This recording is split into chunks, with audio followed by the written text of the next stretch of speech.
Happy almost New Year. Yes, almost New Year. Much like the Christmas episode, I'm recording this a little bit before the New Year comes up. My name is Phil, and you're listening to The Lip. Okay, here I go. This is episode 188. Happy New Year. Happy New Year. Well, as I said before, almost Happy New Year. As I sit down and record this episode, it is actually the night before this episode is supposed to release. It's going to come out on December 28th, 2024, which is the usual Saturday. I'm recording it on December 27th, 2024. You know what they say. Why put off today what you can put off tomorrow? That's pretty much how I kind of looked at this episode, unfortunately. I probably could have recorded this one a little bit sooner, but it was a hectic week. It really was. Man, the thing that made it really, really difficult was, as I stated last week's episode, the Christmas episode, had the funeral for my Aunt Susan on Monday, December 23rd. Yeah, the 23rd, a couple days before Christmas. And well, that was certainly a tough day. And as a result of that, I kind of put off this episode a little longer than I probably should have. Probably could have done it Wednesday, which would have been, oh, no, wouldn't have done it Wednesday because Wednesday was actually Christmas. So maybe Thursday is when I should have done it on the 26th, but I just wasn't quite ready yet. But here we are. Progress needs to be made. I'm that guy who, for 188 episodes, has been putting one out every single week. 188 weeks since the time I started till this episode that's going to go off this week on the 28th, which is going to be the last one of the year. I haven't skipped one. I haven't phoned one in. And I haven't given you some sort of clipped show. It's always been new. It's always been some topic that I came up with and just went out there and did it. And here I go doing that same thing again. This time, it's the end of the year. A lot of people make a huge deal out of it.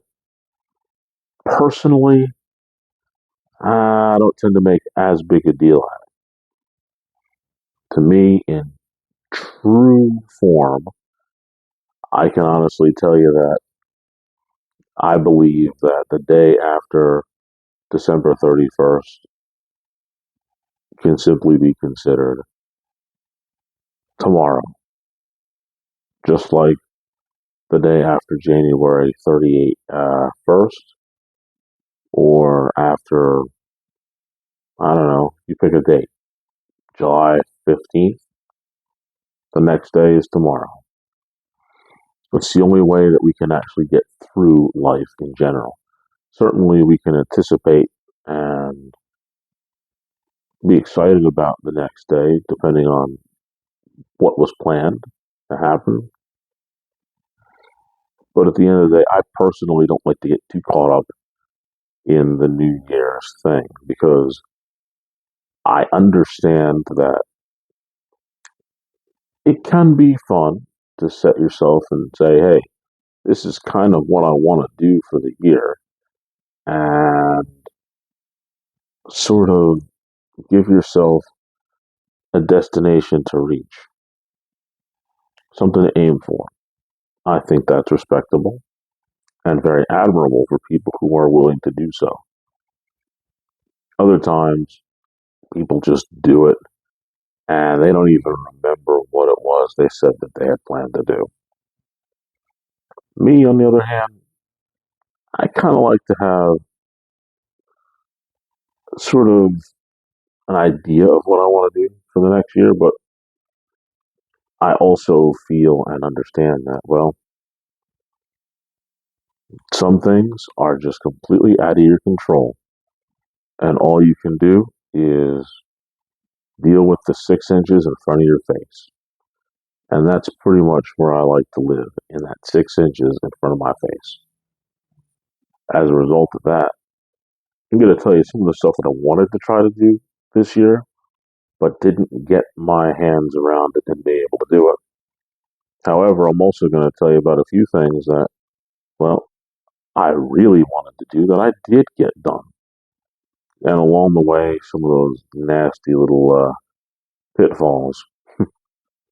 I'm going to kind of go over all of that in this episode, the last one of 2024.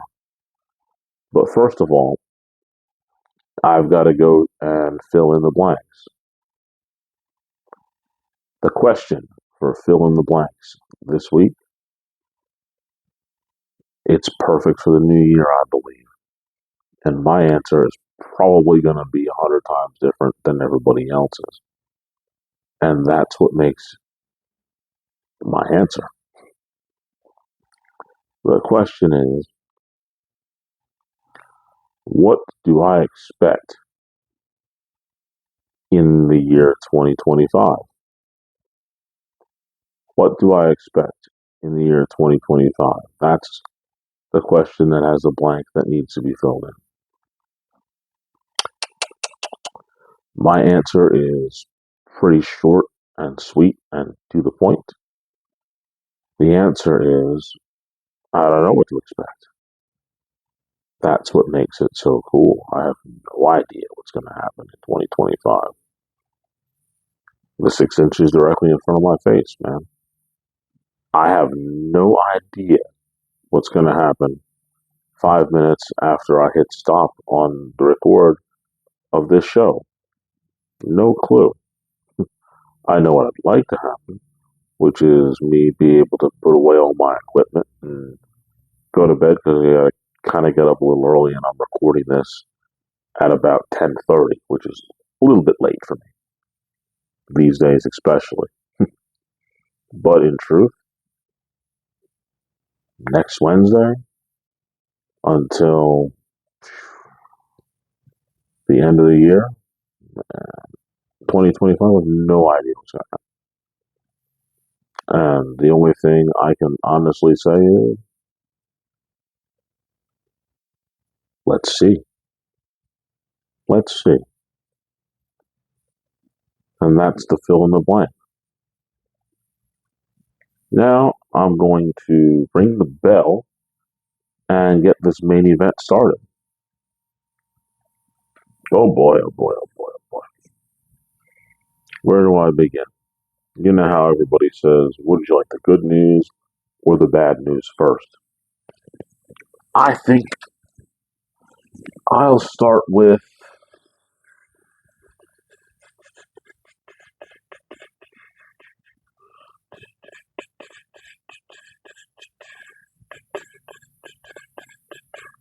it taking me a minute because I'm not really sure how I want to go with this. I think I'll go bad news and then good news because if I start with the bad stuff, it makes the good stuff sound that much better, right? I think so. And besides, one of my good things actually is going to roll over into um, my final part of the main event, which is, yeah, a little bit of that mark to sort of see where I want to put myself at for next year. What I'm thinking about doing. But will it get done? Who knows? So we'll start with what I'm going to call the big misses of 2024. Well, I can't think of anything that was a bigger miss in my mind than the fact that I didn't get any t-shirts made, that I didn't sell any t-shirts. Now, I have, by this point in time, easily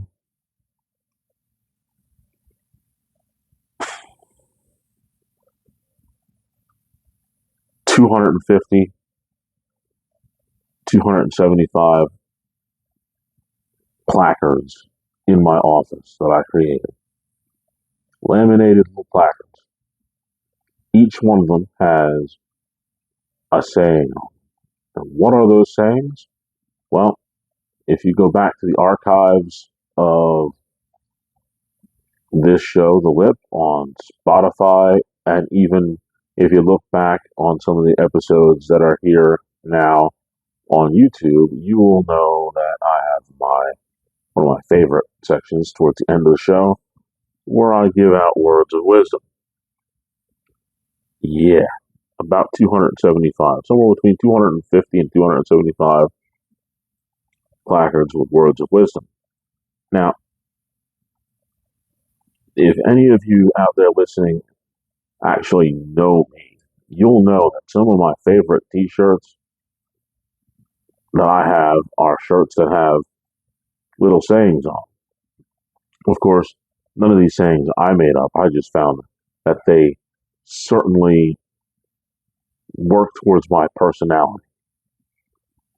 And my thought process is based on the sayings on those shirts. I look at the things that I've written down as far as words of wisdom.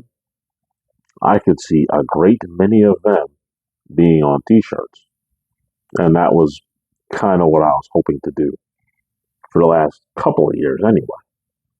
Find an effective, cost effective, and efficient way to constantly and consistently be able to make these t-shirts and set them up to be sold. Unfortunately, one of the big misses of 2024, and I'll even go back and say of 2023, was I was not in a position where I had the right opportunity in which to get those shirts printed and sold. Was there a chance? Oh, a very slim one. Back in 2023, I had a real shot, but I didn't actually pull the trigger on it when I could have. As a result, whole bunch of nothing, unfortunately. No t-shirts. Only t-shirts are in my mind, hoping and wishing that they were in existence. But one day, maybe, I'll get around to doing that. Just maybe I will, in fact, do so. Another big miss, but I have no one to blame about that one, except for myself. That big miss is the fact that I never got to sell a single one of my paintings. For example, the one that you're looking at right now. But this one's relatively new. In fact, it's extremely new. As of the time I'm recording it, right here, right now, on December 27th, 2024, I actually made this painting on December 24th, 2024. So it's only a couple days old. And as a direct result of that, this one certainly didn't sell, but at this point in time, I've got an inventory between my office and now even my bedroom of around 70 paintings. And I need to move them, not necessarily because I want the money. It's becoming to the point where, well, I also need a little bit of space too. My hope was to be able to sell maybe two or three of these things a month. That was kind of where I was looking at it, and then didn't really find an appropriate vehicle in which to get these things sold. And of course, they just kept piling up because as I was sitting around the house, I would think of an idea and I would create the idea. And I didn't have any extra space for the ones that I already had, so they started piling up more and more and more and more. But that's okay because that just means that when the opportunity comes up in 2025, hopefully I will be able to move some of these paintings and essentially free up some space to have room for more. That's the plan, at least. Anyway, before I forget, let me tell you what you're looking at right here, right now. This is one of 5 in a series that I created just this last week. I went ahead and put together a series based on, well, the thoughts of my auntie. The one that you see as the background of the show right now has a very simple name, and so does the series that it's a part of. It's called Green. Just that simple. The reason it's called green, well, it's green. But it's not just one color of green. It's a couple of different greens that I used. Some I had to mix together, others were just the standard paint that was in the bottle. But the whole premise of this is that, well, that was one of her colors. In fact, it was her color, favorite one, green. And I wanted to just express that on canvas. The rest of the paintings in the series, which I call the color series, also has very specific paints that I use to create those colors as well. But those other ones in the series are orange, red, blue, and brown.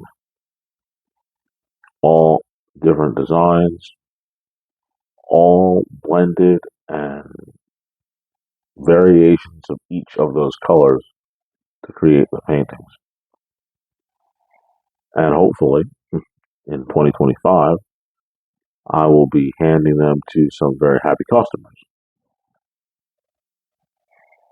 Another really big miss, and it's kind of like 2 big misses all at once. I had planned and expressed extreme interest in interviewing the person that I am simply going to call the artist this year. As a result, I had set up a couple times in my mind and noticed that I wasn't going to be able to make those times. And I communicated back and forth to the artist to let her know that I'm not going to be able to do it except for a certain point in time. And when a chance came, something would come up and I wouldn't be able to actually set up for the interview until finally I was mentally and physically prepared to do the interview with the artist, and I was all ready to do it in August. Would have been a good month, I thought. August would have been a great month to do this painting, or as I would call it, an interview, which is really what it was. But truthfully, when you're interviewing an artist, you're essentially painting a picture with words. And truthfully, I was ready to do this in August. But it didn't happen. And the result of why it didn't happen is another one of my big misses of 2024. You see, that opportunity just sort of fell through as a result of me tearing my bicep. Tore the bicep in August, had just extreme difficulty going through life for about a month, and then I finally made the right decision to go to the doctor in September. However, I learned something real important about arm injuries that require orthopedic surgery, specifically the bicep.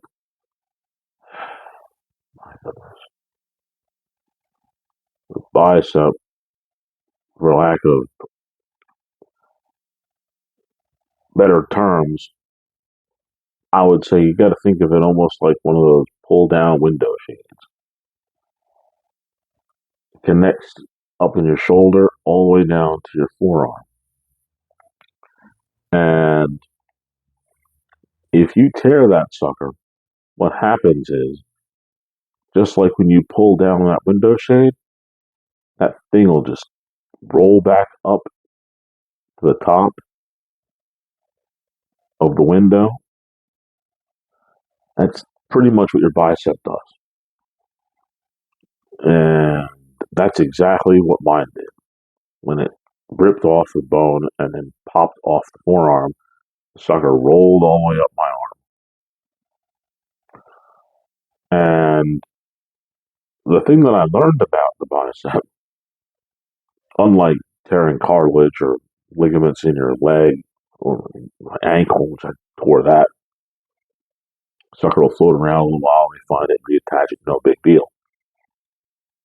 You can take like a month to get yourself ready for the surgery if need be. You can do it without any hesitation. You can fix it. But these bicep tears, there's a small window. There's a 6 week hard window. And if you don't catch that tear and have it repaired within that 6 weeks, the significance of the surgery becomes more difficult because back to the window shade, they have to pull that bicep down, find it first of all, when it's up there in your arm, find it, pull it down, stretch it out, and get it back to that area of the forearm. If you wait more than 6 weeks, the sucker becomes difficult to reattach and they have to put in a graft. And in my case, it was difficult to reattach and they had to put a graft in. They used a cadaver Achilles tendon, which makes me feel pretty good because Achilles tendons are one of the strongest tendons that they can use. And they just weave it in to the bicep and reattach it to the forearm. And, well, as a result, that surgery was in September 24th specifically. And if you've been keeping up with me, I've been doing physical therapy since October. To this day, I'm still going to be going back to do more physical therapy in 2025, in January. Looking forward, but not looking forward to it. I know I got to do it in order to make myself a useful part of society again. But boy, trying to think that I was 26 instead of 46 and try to lift that couch with that one arm. Ugh, big time miss. Whew, big time. And of course, that was just part of that series of events. That was just awful at the end of the year between my torn bicep, which a couple days before that, I actually ended up having somebody hit my car in the parking lot on my mother's birthday, which was the 12th of September. So, 12th of September, car accident, which I'm actually getting the vehicle repaired of all days. I'm taking it to get fixed on New Year's Eve. And this accident happened all the way back in September.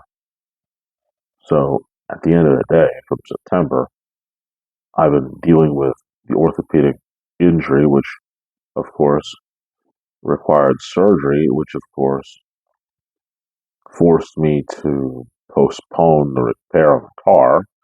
And then with my aunt's death and funeral preparations that I was assisting with, I had to sort of take a back seat on both the physical therapy and the car repair in order to work that all through. So that was a very, very trying portion of the year, man. As they would say, the back nine was challenging this year for certain. Whew. But boy, by the end of the year, literally, all things considered, I'll have gone to physical therapy and gotten some more work in, and I'll get the car fixed, finally. Now we're going to go into the big hits, the good stuff. I can't go without saying one of the biggest ones of the year was going back to interviews. Well, turns out that I interviewed Patrick Houston, a friend of mine, an entrepreneur, genius behind Houston's Hustle Hobbies and Zenith Transportation. Man, the guy is a special kind of person. Sitting down and talking with him for the time that I spent was just, it was priceless. I strongly recommend going to check out the archives and listen to that interview. He is really good at what he does, between his knowledge of smart homes and exercise. The guy has a different type of exercising than what I did. I was more focused on the short term bursts, getting muscle endurance, not on his level as he had, but power. And essentially, what I was doing was I was focusing my workouts so that I was able to handle the inmates for a short period of time at a time. But I made sure to maintain a moderately decent level of cardiovascular and strength at the same time. Now, Patrick Houston here, this guy, he's going to be an ultra marathon. We're talking intense racing. Dude does marathons pretty much like I would drink water. We're talking, he'll run miles every day, not one, but several. Whereas me, I would go real hard on the elliptical because of my knees at the time and hit 1 mile for about 5 minutes. This guy is just getting warmed up after doing 1 mile. Incredible. And just by watching a lot of his videos, he has sort of streamlined his business model to the point where he's able to do what he's got to do and have some more time off. And we're talking about a short period of time. He started this business in 2020, which is one of my favorite things to think about. Everybody's business is closing, and he was going to take that step off the plank and jump into business, and he has succeeded mightily. The last 4 years, he's had some ups and downs like everybody who would be in a business, but boy, he's got it down to a science now. And he's comfortable in his own skin, which is the first thing you got to be. And he's flexible enough to make sure that he gets what he's got to get done. He's agenda, a plan, and my goodness, I can only imagine that 2025 is going to roll even smoother for him than 2024 did. My goodness. I can certainly say that job well done, but job not done. Can't wait to see what he ends up doing at the end of the year of 2025. Um, I did want to enhance my belt collection, my WWE Championship belt collection, and a big hit, man. Whew, really big hit. I had gotten my WWE Championship, the plain, the black one. I got that in 2021, and finally was able to get the cash together to get the Intercontinental belt in 2023. Now, there was maybe two more belts that were in my mind to get. And fortunately, this year, during my WrestleMania time, I was able to go and get a United States Championship belt, current United States Championship belt. Really fond of it, and I enjoy it. That one put a big smile on my face. Nice little accomplishment that I was unaware that I was even going to even be in position to do, but I did. That was a great, fun thing that happened. It's a big hit for 2024. Um, I had my No Mercy pizza reviews. Now, I did manage to get two of them done in 2024. And I'm glad that I had the opportunity to do the two that I did. One was a very good pizza place, and one was a terrible pizza place. Boy, you got to check out At the Lip on YouTube, and you will see my No Mercy pizza reviews on both of the two places that I did. Now, the plan was to try to do one a month, but of course, I started this thing in like July, and boy, that just didn't quite work out for me. I did the bad one, and then I did the good one, and I just didn't have the gas in the tank physically after I tore my bicep to want to go out and do that.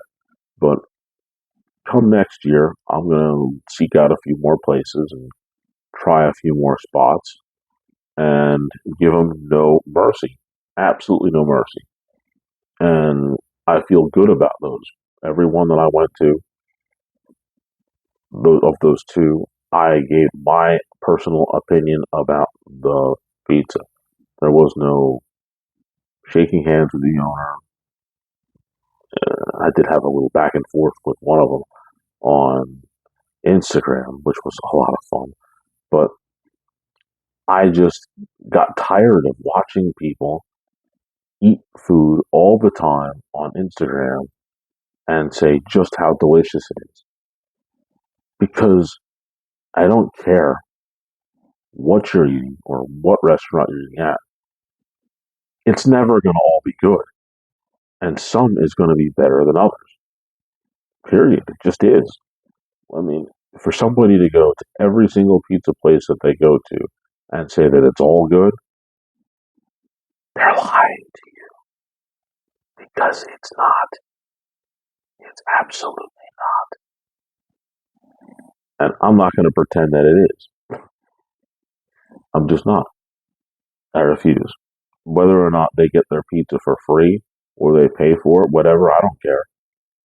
I'm not going to lie to you and tell you that, oh, yeah, this place is great. No, no, no. If it stinks, it stinks. Just check out my Google reviews. My goodness. You're going to see my lip, the old, uh, the old cover, the black and red. And I was at one time in the top 1% of reviewers. I've since slowed down to the point where I'm like in the top 10% of reviewers. But my pictures, I've gotten like 3 million people who viewed my pictures and videos on the Google reviews. I've gotten several hits of a couple thousand people who have looked at my just written reviews. So people have seen what I like, what I don't like, and I'm not going to sugarcoat it. If I thought the place was good, I'll let you know. If I thought the place was over the top good, I'll let you know. And if I thought the place was terrible, again, I would let you know. And that's the same thing that I do with my pizza reviews. No mercy whatsoever. If it stinks, I'm going to let you know. If it's great, I'm going to sing its praises. And that's just the way it should be. None of this, oh, this place is great. And of course, that's where it all started with the pizza review because I wanted to do it anyway. But one of these reviewers out there reviewed a place that I had had years prior. And I'm not even going to mention the name. If you want to find out, like I said, check out my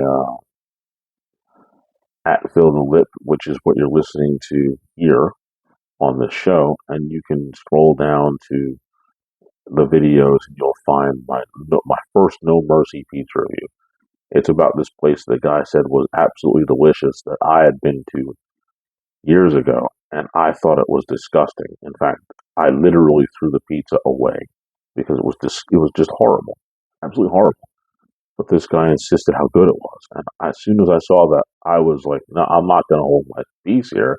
And I'm going to tell you now, this place stinks. It really stinks. And that didn't necessarily go over well for them.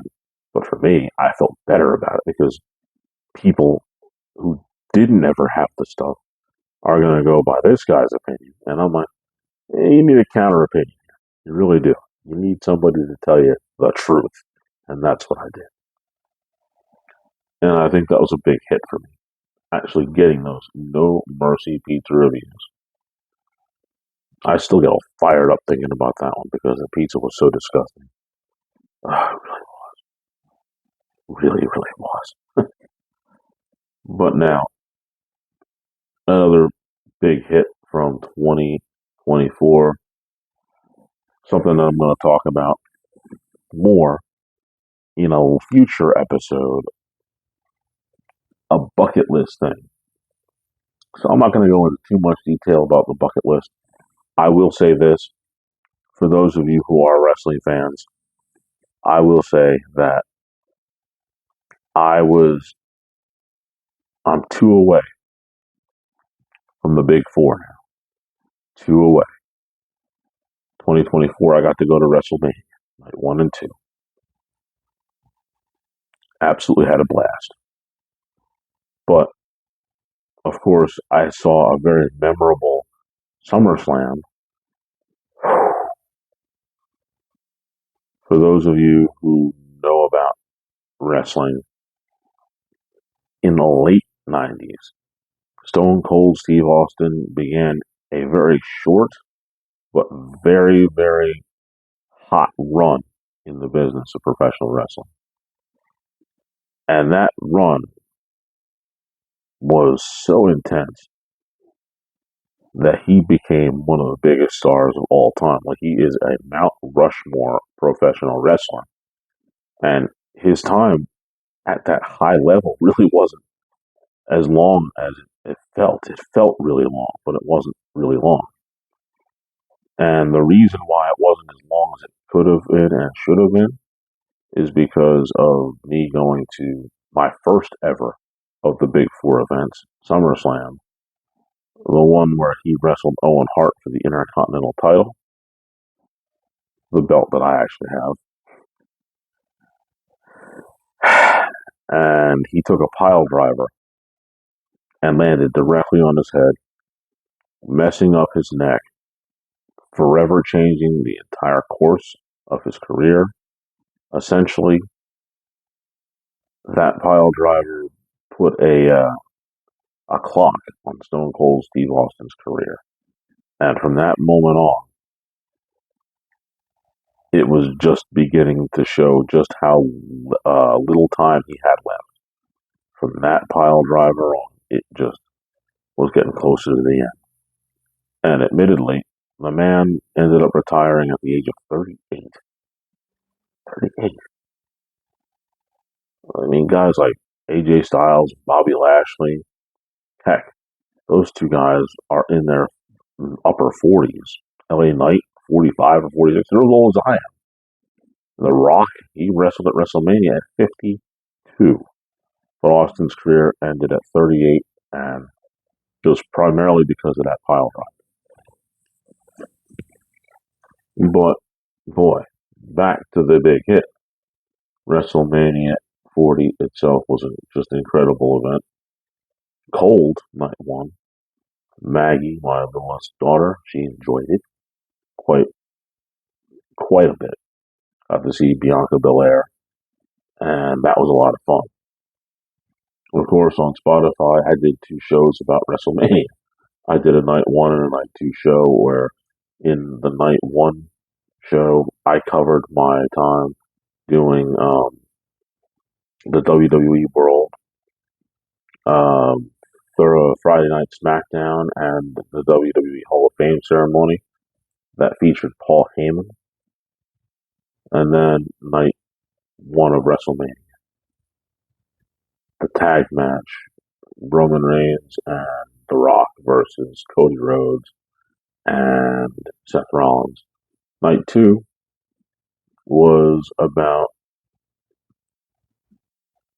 me going to just that night two. Caught up great Money in the Bank cash in, and I then documented my time at Monday Night Raw.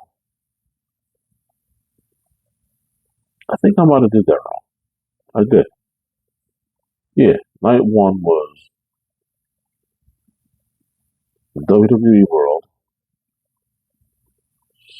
SmackDown, and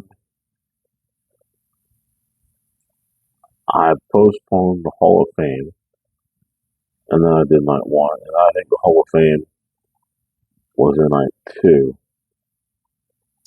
I can't remember. It's terrible, but I'm gonna have to re-listen to it myself because I do enjoy listening to that. It was a lot of fun. But I had just a lot of fun with night one and night two of WrestleMania. Big time hit. Finally, one of the biggest hits of 2024 stems 31 years in the making. And if there was something that I can certainly say that was a lot of fun, it was the fact that I am now at 969 cereal boxes as of December 27th, 2024. 969 cereal boxes. There is a definite chance that I'm going to get to 1,000 in 2025. It's in view. And I'm going to get into that right now as I start talking about the stuff that I'm looking to do in 2025. It's what I want to try to get done. And if it does, just like the belt, the interview with Patrick Houston, there's No Mercy pizza reviews. Man, this is stuff that I want to see happen more so. And since we're on the subject of cereal boxes, I'm going to get into this real quick. 31 years ago, I got my very first box. It was the Jordan Gray box. Caught my eye at 15 years old, and I was like, I had never seen anything like it. It was gray. I have to keep it, and I did. And then I started collecting them for many years at that point. Now, that was 1993 when I got that Jordan Gray.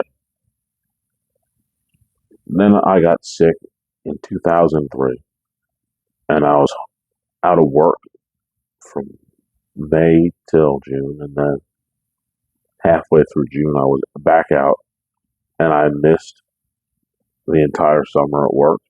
I was working at Wawa, and went back to work in November. I'll have to do a story about that, which I never did. I never did do a story about me being sick. I'll put that on my agenda, put it on my calendar. I'll actually work on that.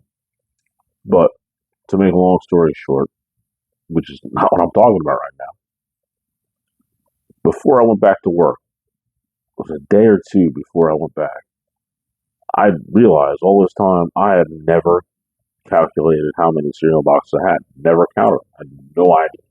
All I knew was I had a closet full of them, and they were taking up a lot of space.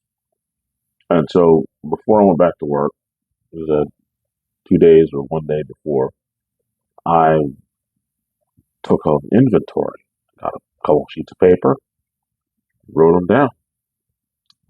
And that was in 2003. I'd been collecting the boxes for 10 years at this point. It was November of 2003. I believe it was somewhere between November and December of 93 when I actually started with that Jordan Gray. So we're talking a literal near 10 years. I had counted 248 cereal boxes. 248. That's over a 10-year period of time. I got 248. Now, that sounds fairly impressive, but I actually have a long story to tell you about all of that, which I might get into on a different episode. But trust and believe, between 2003 and present day, 2024, I was able to accumulate an additional 721 cereal boxes. Now, to really put that in perspective, over a 10-year period of time, at first, I averaged approximately, that is an average of 24.8 cereal boxes. So you can round it up to 25 cereal boxes each year for the first 10 years. That's that's interesting because that meant that I had to go specifically to find 25 cereal boxes that I deemed worthy of my collection. But only 25 were worthy. And there's lots of cereal boxes that come out every year. But over the next, I guess it would have been the next 20 years, 21 years, between 2003 and 2024, my accumulation of 721 more boxes would see me average 34.3 boxes a year. So the first 10 years, I averaged about 25 boxes a year. And just to round up, I know that's not how math works, but I'll round it up anyway. For the last 20 years, I've averaged 35 cereal boxes a year that I find collectible worthy. So for the first 10 years, I improved over the last 20 years 10 boxes more a year. Now, that may sound, I don't know, hard numbers to sort of understand for the person who's not really into the cereal box collection. I'm going to kind of break it down for you real quick. Essentially, that first 10 years, I was a little bit more reserved in what I would take. I had left several cereal boxes that I had to question whether or not I wanted them in my collection, and I skipped a bunch of them. There was plenty. I could probably have easily averaged the first 10 years. I could have probably averaged, yeah, I could have probably averaged around 34, but I skipped a few that I just didn't think were on par. There was a few times, a couple of years where I didn't like the Monster cereal boxes, the Frankenberry, Blueberry, Count Chocula, and I didn't get them. There was a few, in fact, this year, I skipped the Halloween boxes. I wasn't over the moon over the Halloween boxes because you got to figure, to me, they're like works of art. They're like baseball cards, basketball cards. The art of the box is what I'm looking for, and if it doesn't quite catch my eye the way I want it to, I'm going to leave it alone. But of course, I've noticed over the last 5 years, if I were to break it down, there have been more and more cereal boxes that are distinctive in their nature, that stand out. They have better art, they have superstar personalities attached to them, they're making limited edition flavors. They've been doing a lot more of that in the last 5 years. And I've been collecting more boxes over the last 5 years as a direct result than at any point in time of my collection. There have been a lot of really interesting cereal boxes. And just based on the average of me getting 34.3 boxes a year for the last 20 years, let's face it, if I had to guess how many I got over the last 5 years, I'm going to say that 34 a year over the last 5 years is probably lower than what I've probably actually averaged the last 5 years. Just a safe guess, if I average less than, and like I said, this is no math that I've actually done, but I know that there's been a definite uh, increase in boxes that I find that are worthy of my collection. And I would estimate that the last 5 years, if I got less than 50, yeah, 50 sounds about right. 50. For example, just this month alone, I picked up 16. Not that. Was it December? No. December, between December and November, I got about 16 boxes. And I know that I definitely average more than 2 boxes a month between October and January of 2024. It's easily, I could definitely see myself having picked up another 30, 35 boxes in that time period. So for me to say that, like I said, I got 16 in like a month, maybe even more if I really thought about it. Two, four,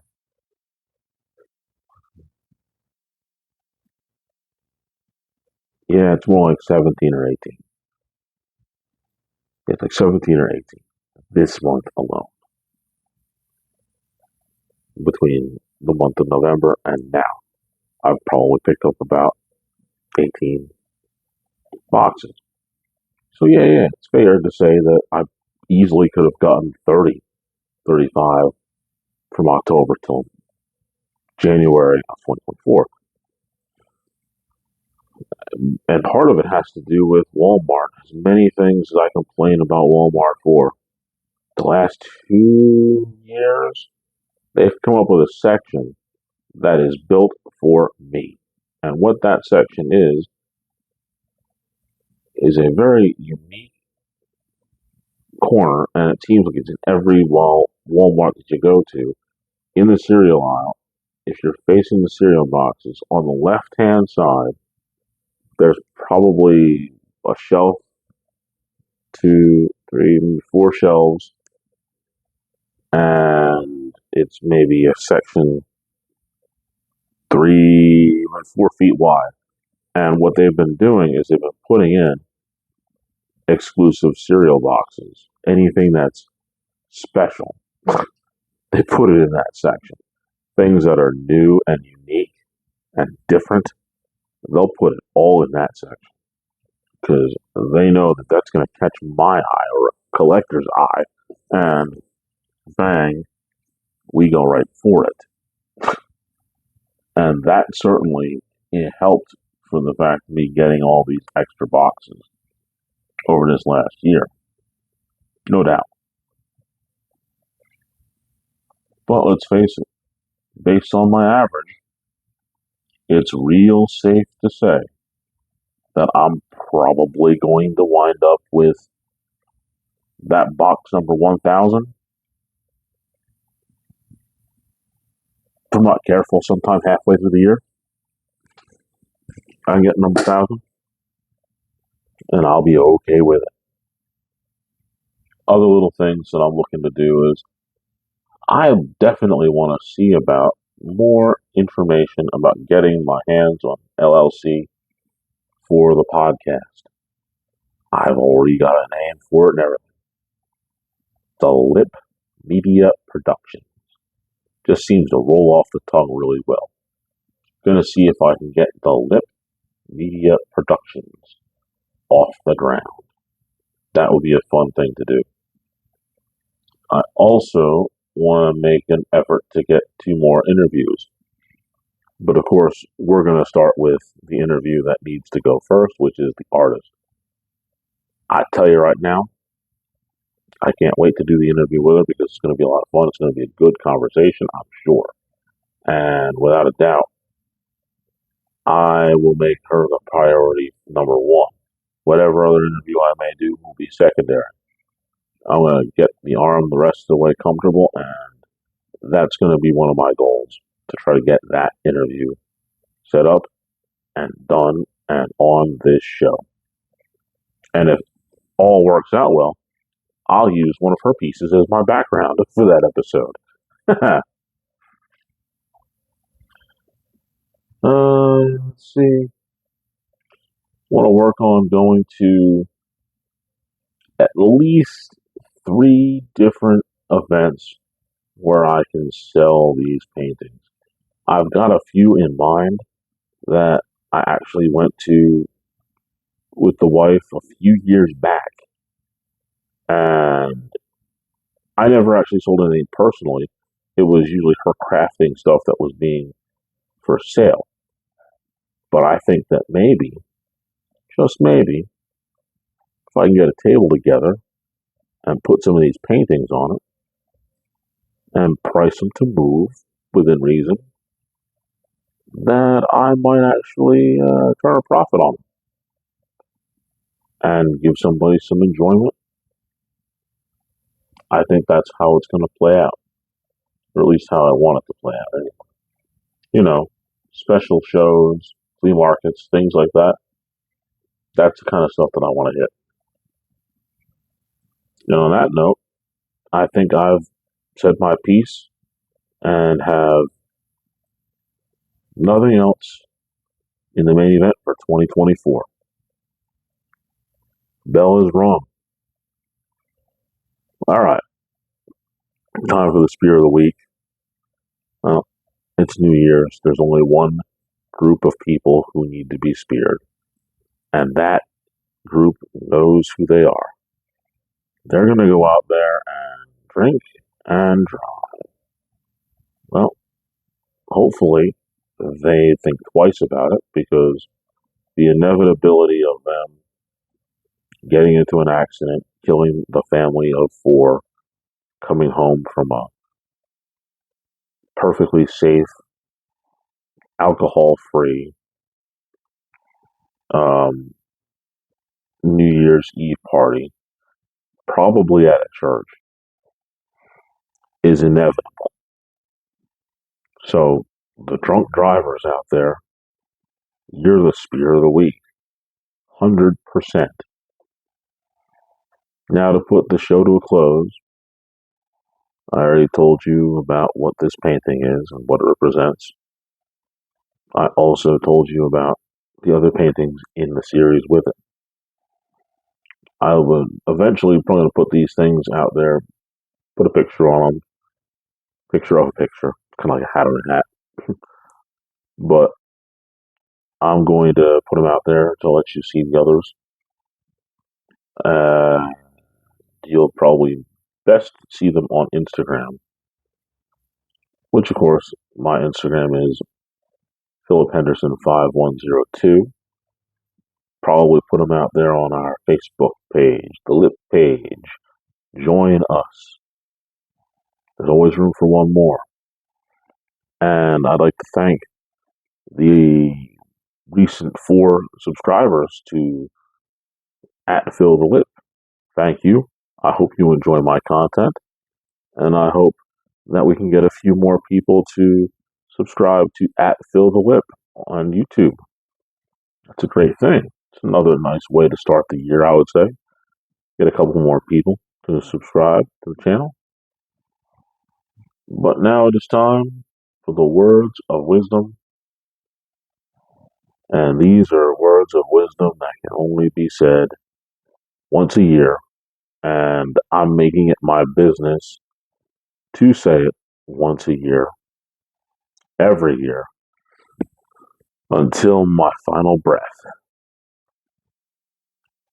My Uncle Bill, who was my grandmother's brother, said this every year at church on New Year's Eve service. And I will say it every year that I am around.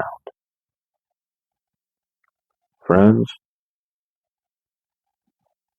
don't drink and drive this New Year's Eve because the life you save might be mine. One more time.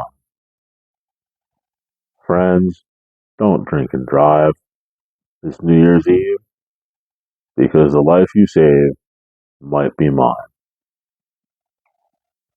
Well, ladies and gentlemen, turns out that I definitely am a little bit past my bedtime tonight. And I'm actually going to download this video second I stop this recording because, well, it's officially December 28th. I'm going to bid you all farewell and Happy New Year and only good things for you. And as for me, I'm going to go to sleep. But as for you, my name is Phil, and you have just listened to The Lip.